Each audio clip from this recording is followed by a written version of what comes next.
Let's start at the beginning.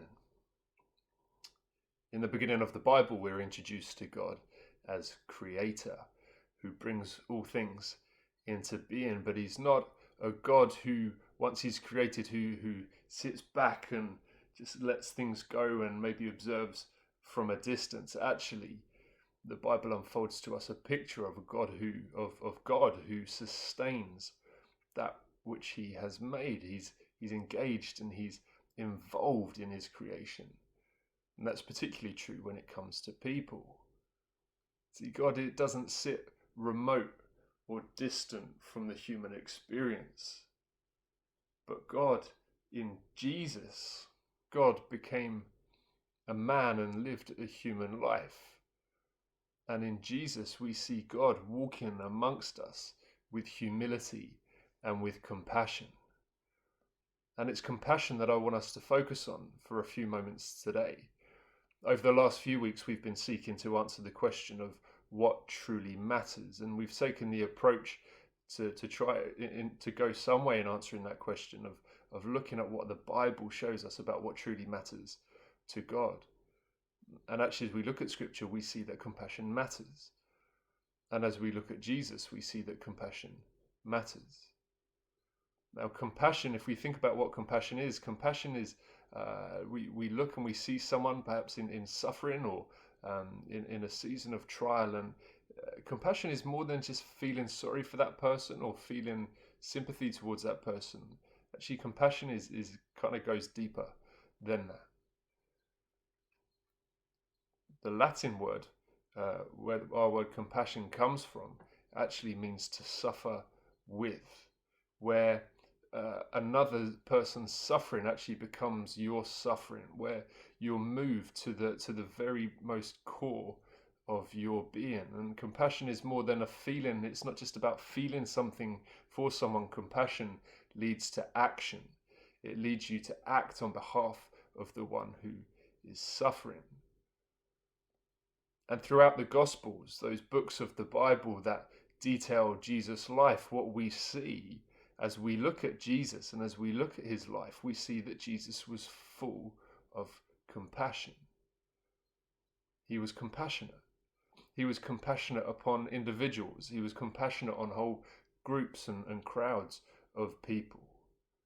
And when he felt compassion, it moved him to action. We see that he had compassion on crowds, and it led him to spend time teaching them and helping them. We see that he had compassion on crowds when they were hungry, and he fed them and he met their need. We see he had compassion on the crowds, and he healed the sick that were among them. And he healed those individuals as well who he had compassion on. And one widow who'd lost her son had died. Jesus has compassion and is moved, and he raises her son back to life.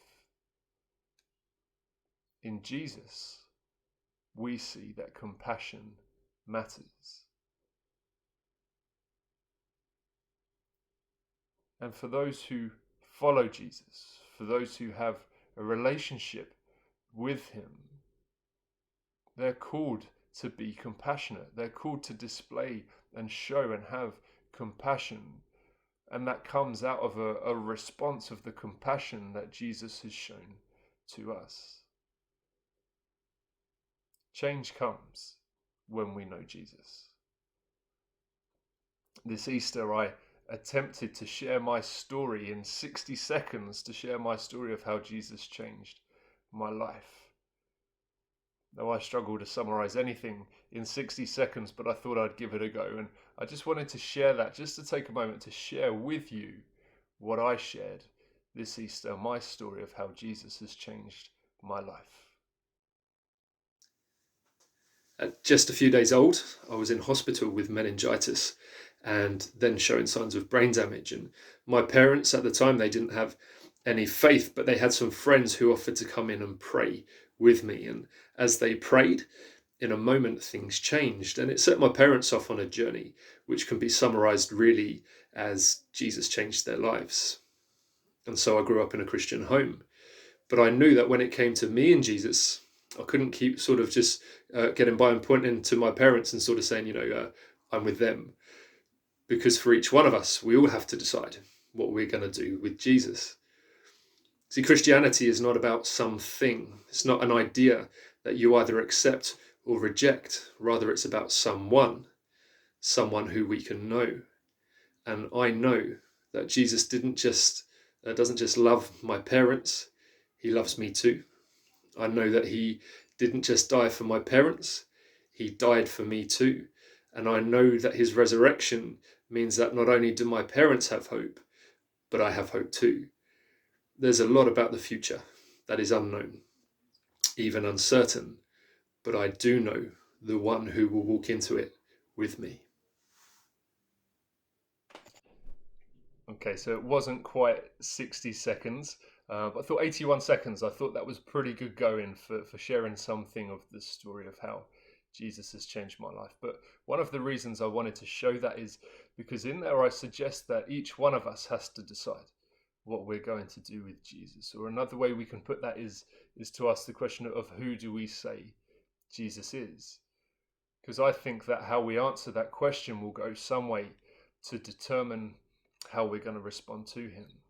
And it was a question that Jesus himself asked, that question of who do you say he is? And he asks it in Luke chapter 9. If you've got your Bibles, you might want to turn there now. I'm going to read some verses from there where we see that Jesus asks this question of who do you say I am? And then from the conversation that follows, my hope is that we will see that as we look at these verses, we'll see that supremely Jesus shows his compassion in that he died for us.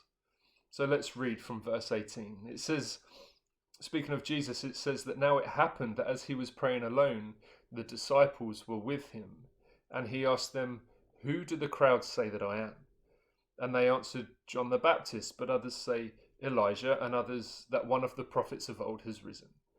Then he said to them, but who do you say I am? And Peter answered, the Christ of God. And he strictly charged and commanded them to tell this to no one, saying, the Son of Man must suffer many things, and be rejected by the elders and chief priests and scribes, and be killed, and on the third day be raised.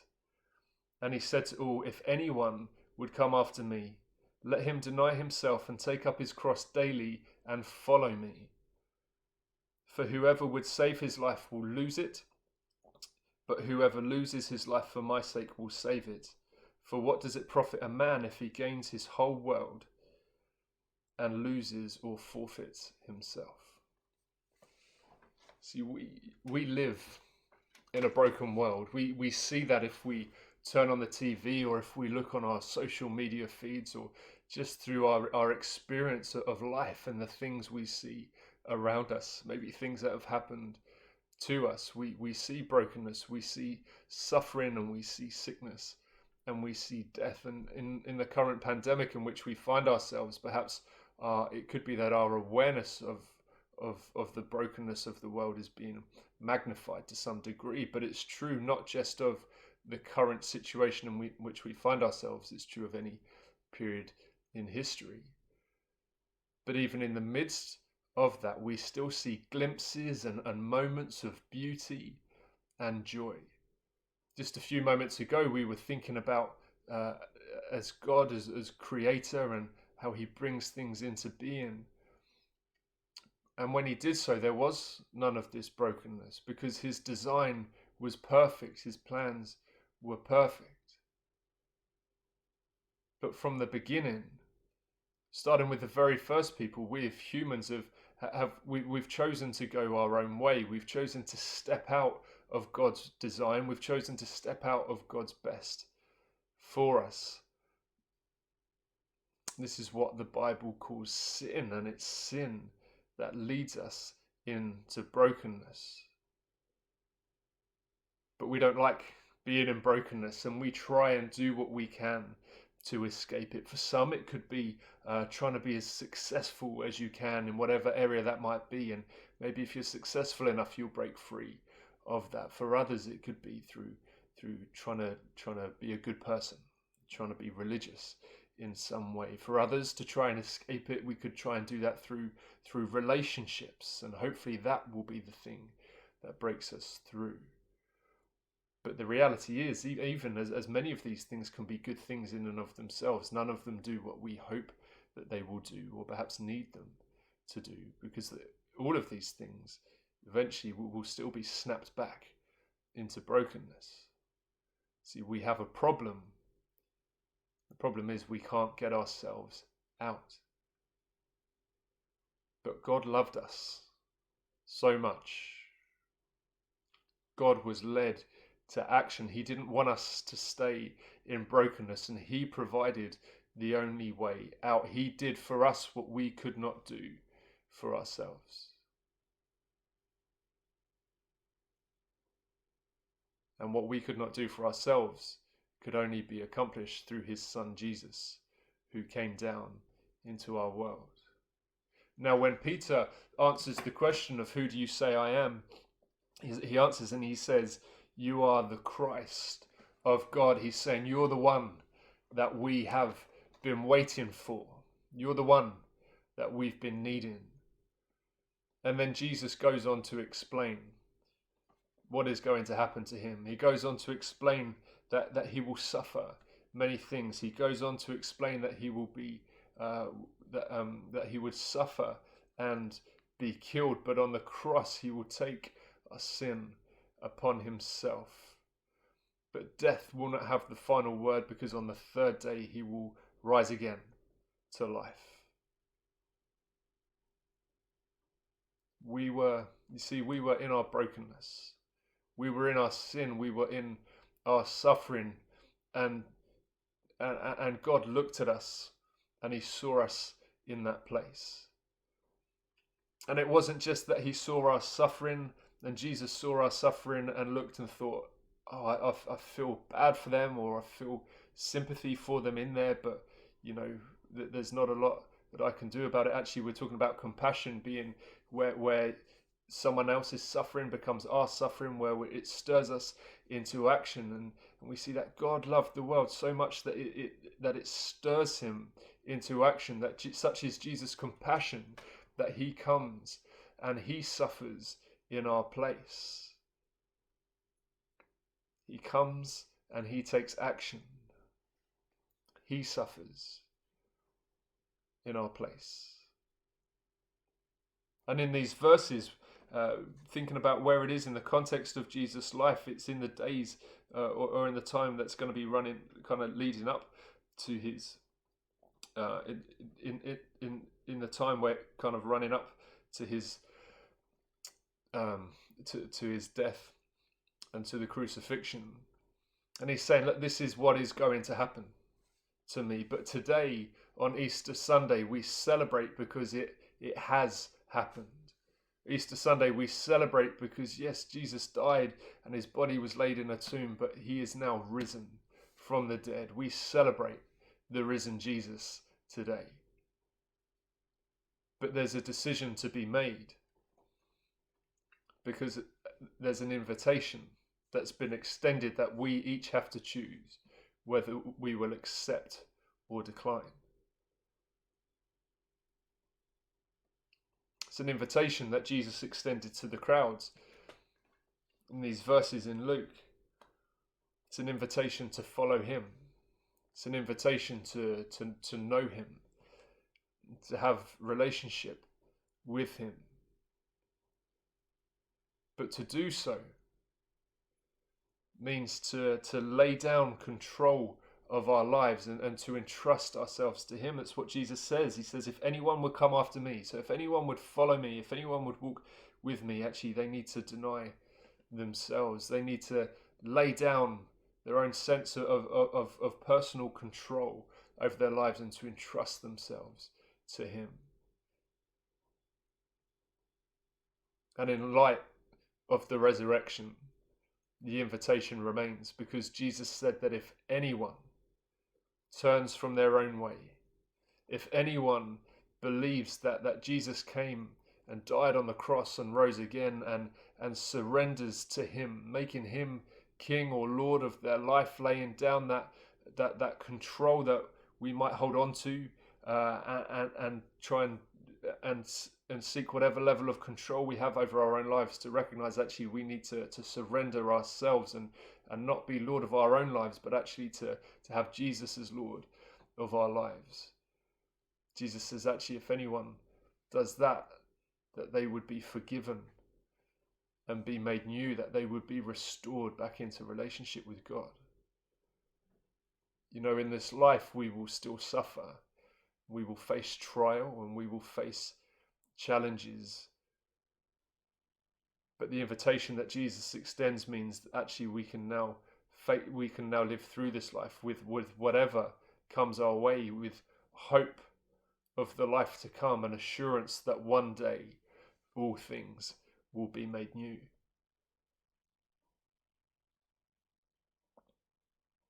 We can try and escape brokenness ourselves.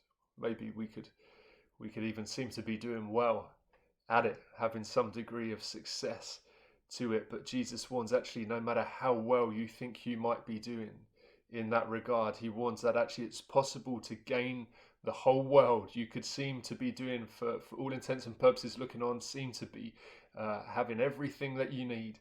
But actually it's possible to gain the whole world and yet lose yourself. Because no matter how much we might try and escape brokenness, no matter how much we might try and make ourselves right with God, we could have everything. But if we don't turn and put our trust in Jesus and surrender to him, actually we will lose ourselves. Even in spite of having everything else, we will lose ourselves. That would be an absolute tragedy. This invitation that Jesus extends, this is an invitation for you today. Maybe you know you're not yet living with Jesus as Lord of your life. You know that you're still living in a place of brokenness. But if you want to make Jesus your Lord and King, if you want to turn from your own way and say, actually, I'm gonna look to you. I realize that actually I can't solve this problem by myself. I know, Jesus, that you came and you suffered in my place, that on the cross you took my sin, and that you rose again on the third day. I'm going to turn from my old ways and I'm going to live with you as Lord of my life. That's a decision that you can make, and it's a decision that you need to make. But I'm going to say a simple prayer now that you can pray along with me, where you can just share with God what's on your heart and about the decision that you're making today. So if that's you, I just want to say you can just pray this along with me. So God, I am sorry for my sin, that I've left your design to do things my own way. I'm sorry for the ways I've tried to get out of brokenness on my own. I'm ready to turn from my way and to surrender to you. And I believe that Jesus came and died on the cross and then rose again. And I want to make you my Lord and to live within your will for my life. Amen. Now, if you actually just prayed that prayer, if you're saying actually that there's something, I know that there's that decision that I've made today to make Jesus King of my life, then I would please get in touch with us and let us know. We would love to be able to kind of draw alongside you and just to chat things through further, and just make sure that you've had that opportunity to share that with someone. And if you look, hopefully on the screen coming up now, there'll be an email address. Please send us an email. Let us know what's happened today. Let us know if that is you, that you've responded in Jesus today. Or maybe if you've still got questions and you'd like to talk things over further, or you'd like to talk it through with someone, or just have a chance to ask your questions, then please do get in touch with us. If you're on our website, you can head to our Contact Us page and you'll find details there of how you can get in touch, please do reach out and get in touch with us, and we'd love to make contact with you. So who do you say he is? At Easter, we see that God loved the world so much that he sends his son, Jesus. And Jesus suffers and dies in our place, and he takes our sin upon himself. And his body is laid in a tomb, and then on the third day, he raises again to life. You see, Easter shows us the answer to that question of who Jesus is. And along with Peter, we too can declare that he is the Christ of God, the risen Christ. Just want to encourage you, just in these moments following this, it's just to really reflect, to respond, an opportunity to thank Jesus for what he's done for you. To thank him that through those events, that first Easter weekend, that we can be restored back to relationship with the Father. To encourage you, just there's a song you'll find on our website, video below this one, or I'll put a link to it on our YouTube page. A beautiful song. It's all about turning our eyes upon Jesus, and it really reflects on who he is and what he's done for us. Just use that as a way to respond, perhaps. Allow that to stir you in worship and praise. But this Easter Sunday, we celebrate and we declare that Christ has died, Christ has risen, and Christ will come again. Happy Easter, everyone.